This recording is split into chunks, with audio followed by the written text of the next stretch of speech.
Wonderful to be with you, ladies and gentlemen. I'm Jeremy Cordeaux. Welcome to The Garage, the court of public opinion, and our little rant on a Tuesday morning and a Thursday morning, posted at 9 o'clock by my dear friend here, Peter Clayton. How's the radio show going? Good. Good? I don't know if anyone's listening, but I'm enjoying it. We never know if anyone's listening until we say the wrong thing, and then you find out big time. So it's Triple Z 91.1 But you FM. You need to stream it because it's community radio, so It's community radio, so you need to it stream it. doesn't get down to the city. Yeah, and you'll be happy with the Crows? Very, very happy with the Crows, yes. It'll probably make the final, I guess. I don't know. Definitely. Yep. Oh, well, it's all good news. I don't follow the football, but there you go. Lots of people do. The Economic Round Table, ladies and gentlemen, discussing tax and productivity, begins today. Did you notice how they subtly changed the name? No longer productivity tax, it's now called the Economic Round Table. It seems the unions who run the government think that the word productivity means working harder, achieving more. Well, yes. Yes, that's exactly what it should mean. Working from home and only 4 days a week at the office. I don't know if that includes the days that you spend at home or not. That's not going to help productivity, but that's what the unions are about. I think it's all been worked out anyway. What happens around the table is only to legitimise what they've already decided. It's a joke. And you know why we weren't at the table? Because we are on the menu. A subtle difference. The Anchorage, Alaska summit was a waste of time and a big waste of avgas. You can't negotiate with a thug. These talks weren't productive or meaningful. Didn't resolve anything. Putin came looking for international respectability, stature, which Trump gave him. But why? He could have done better with a phone call. It doesn't really make any sense. There's no ceasefire. Oh, it's what Putin wants, straight to a peace agreement. Really, I'd like to see that. Putin got everything that he wanted at that meeting. As we look back on the end of World War II, 80 years ago, this week, or more correctly last week, have we learned nothing? Neville Chamberlain, Prime Minister of Great Britain, meeting with Hitler, and then waving the piece of paper at the airport, the London airport. Peace in our time. Moments later, Hitler invades Poland. You cannot appease a dictator. Vladimir Zelensky knows this, and he will not give 1 inch of Ukraine to Russia. And neither should he. He has the high moral ground. Putin is an indicted war criminal. For Trump to roll out the red carpet for this creep was a very bad decision. Not a good look. It shows Trump, in my humble opinion, and I know little about international politics and the ins and outs and the intrigues, but it shows Trump to be naive. Well-meaning, but naive. All of this will encourage others. It'll encourage China and all the other tin pot, despot dictators to think that they can walk in and take anything they want from anyone. Watch it. 80 years ago, a lot of things happened 80 years ago. 80 years ago, George Orwell published Animal Farm. The story that infuriated communists and socialists all over the world. His publisher at the time, being a well-known lefty, was less than helpful with the book. You probably know the story. The animals are archetypical. They are us, recognisably us, easily recognisable people. On the farm, all animals were equal, except some were more equal than others. Orwell died in 1950. He would be amazed that in all these years we have learned nothing, and these clowns continue to run so much of our lives. I'm talking about left-wing governments, or probably governments of any persuasion, really. The danger of concussion, talking about the Crows and AFL, the danger of concussion while playing sport is real.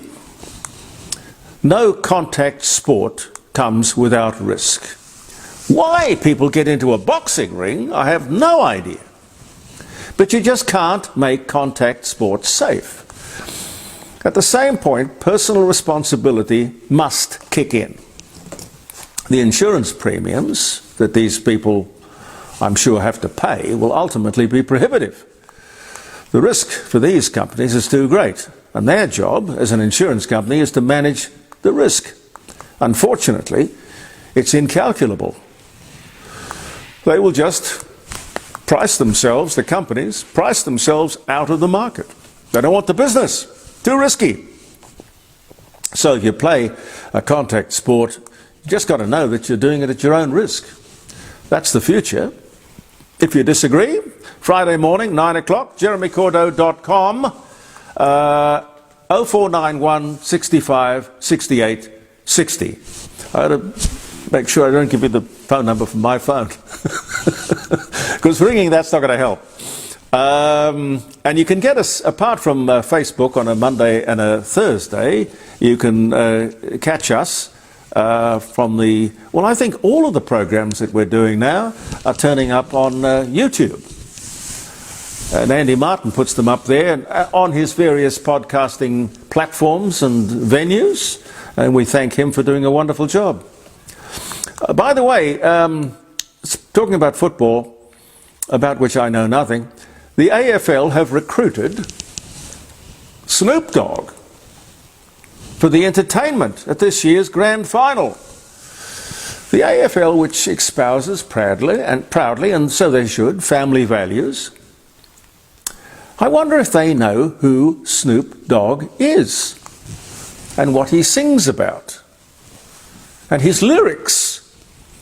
Now, this is at a cost of, I don't know, I mean, it's all supposition, but 4 million, I think. 4 million? 4 million for one day's performance. Clearly, the AFL has not done its homework. The guy sings about some pretty terrible things. It's okay, probably, for the streets of New York, and then, even then you'd really question it. The language of the streets, violence, misogyny. Why? Why would you want that? Why is this chosen as entertainment for the family-friendly AFL Grand Final? Anyway, what has an American rock concert got to do with an iconic Australian sporting event? Bring on Kylie Minogue. We've got thousands of enormously talented Australian people. Anyway, you might like to talk to me about that one as well. The first real attempt to tackle the problem, the pernicious problem of plastic. Over 100 countries got together, all with a different axe to grind, but a desire to be seen, to be seen trying to do something. But recognizing at last that something has to be done is simply not enough. Only 11% of global plastic is recycled. 11%, that's appalling. It's funny how such an innovation, a revolution, could become such a problem. It's hard to know at what point plastics got out of control. It's linked to population, I reckon. Simple as that. We could lay a lot of problems at the feet of population, overpopulation. Perhaps we are the problem. But we can't ignore plastics any longer. Plastics in all its form. We got very little out of this international conference. A great opportunity missed. You can't ask all of these people to agree. All have competing interests. A global strategy on reducing the use of plastics should have been formulated and then imposed on everyone for the good of the planet. Then let them stand up and say, no, bugger the planet. Hell, look, they mightn't like it, but they would have to do it. So that's the only way you're going to get something done, decided. Plastic in all its forms is killing the planet. Oceans, wildlife, yes, humanity. It's getting into our DNA. Microplastics. Don't keep putting this off. The next looming disaster is batteries. This is the explosive one. All of those people turning to batteries to save the planet are doing the exact opposite. Electric cars, windmills, solar, those huge storage batteries, all promoted and embraced without any thought as to their eventual disposal. How can you promote a problem telling us that it's a solution? Stupidity.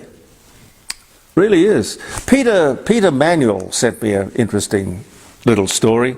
Peter Manuel has this great little organisation called FLAG. He's a proud promoter of the Australian flag. A groundbreaking study, he tells me, from the University of Nebraska reveals something quite shocking. Raising more cows could eventually save the planet. Now, mind you, Peter is a farmer, so I'm not surprised that he would spot this. Raising more cows could eventually save the planet. It turns out that cows are carbon negative.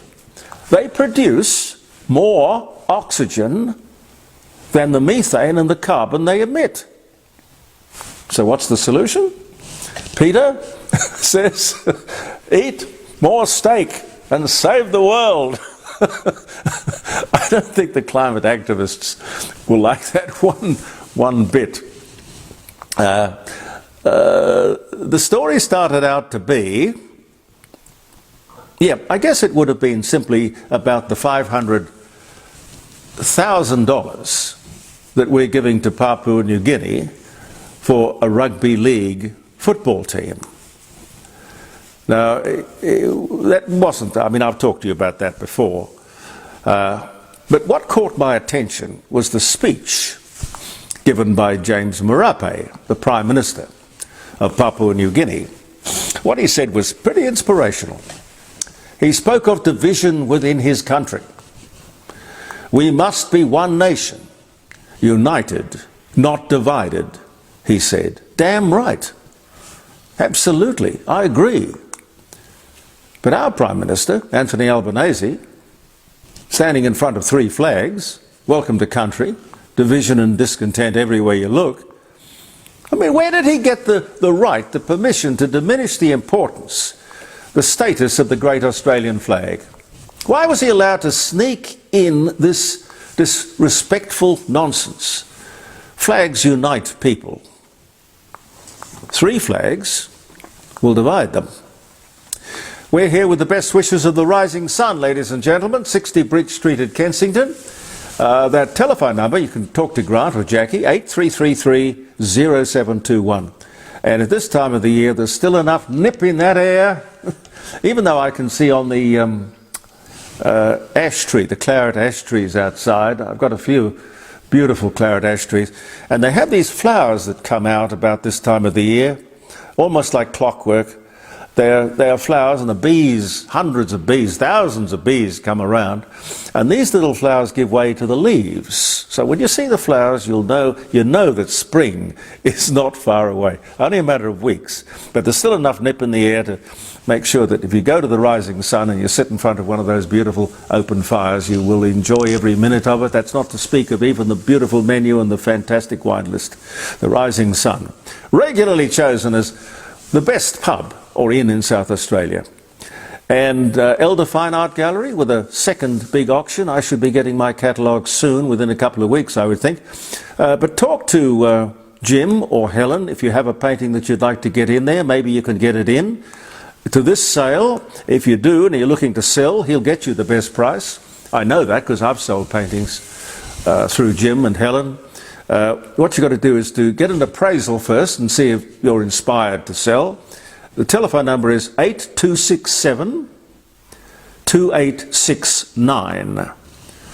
If you're looking to sell a painting or you're looking to buy a painting, couldn't do better than that. Now, Friday, do give us a call around the dining room table, jeremycordeaux.com, live streaming, 0491 65 68 60. Or you can get the app, which is Simple Radio. And Simple Radio, literally, the signal is very good. People do tell me they sometimes have problems on their computer, but that app is very good. You'll have me in the palm of your hand, where you know I like to be. How much time have I got, Pete? None. None. Okay, we shall tell you about the day. I'll grab my glasses. Happy birthday if you're having a birthday. Wedding anniversary, special day. Hope it's a especially nice day. Well, look at that. It's the 19th. The 19th of August. The first electric taxis drove in London. When do you reckon that might have been? Would you believe? 1897. They didn't catch on then. I wonder if they'll catch on this time. 1897. Orville Wright, American aviator, the Wright brothers, born in Dayton, Ohio. It was 1871 on this day. Soviet Sputnik 5 carries 2 dogs, 2 rats, 40 mice, a rabbit, and fruit flies into space. And the first animals to all return alive from orbit. A happy ending. American singer and actor Chris Christopherson, lovely guy, troubled in many ways. I think he died, didn't he? Yeah. Oh dear, yeah. He was 37 and he wedged American singer Rita Coolidge. He met her on a aeroplane, so the story goes. They divorced in 1980. 2020, Apple becomes the first US company to be valued at $2 trillion. Just 2 years after it reached the $1 trillion valuation. You have them shares, ladies and gentlemen, you'd have a smile on your face. Chinese community in South Africa is granted white status in 1970. Matthew Perry, Canadian-American actor, born in 1969, he died 2023. Groucho Marx, American comedian, the Marx Brothers, You Bet Your Life. Oh, he did so many wonderful things. Groucho Marx was fabulous. He died at 86. Well, he smoked cigars, that was quite remarkable anyway. And his wife, Barbara, went on to marry Frank Sinatra. Coco Chanel, French designer, born in France, 1883. Mary Queen of Scots arrives in Scotland to assume the throne after spending 13 years in France. 1561, ladies and gentlemen. World War II, over 4,000 Canadian and British soldiers are killed, wounded or captured during a raid in France. God, that was 1942. 1942. 1965, the Auschwitz prison camp, concentration camp trials end with 6 life sentences. Johnny Nash, American pop a reggae soul singer, songwriter, record producer, I can see clearly now. Born in Houston, Texas, he died in 2020, and he was born this day in 1940. They erected a statue for Tony Bennett on this day in 2016, by the way, outside the Fairmont Hotel, where he first performed his signature song, I Left My Heart, in San Francisco. It was back in 1961. Thank you so much for being with us. We'll be back with another posting on Facebook. Won't be a pasting. Although in this day and age, you spend so much time on a computer, you're pasting things. It's an easy mistake to make. Anyway, see you at 9 o'clock on Thursday morning with another posting on Facebook and podcasting opportunities on various platforms, and the program on Friday morning, 9 o'clock until 12, jeremycordeaux.com. Believe in yourself. Thank you for viewing the Court of Public Opinion. Believe in yourself, and bye for now.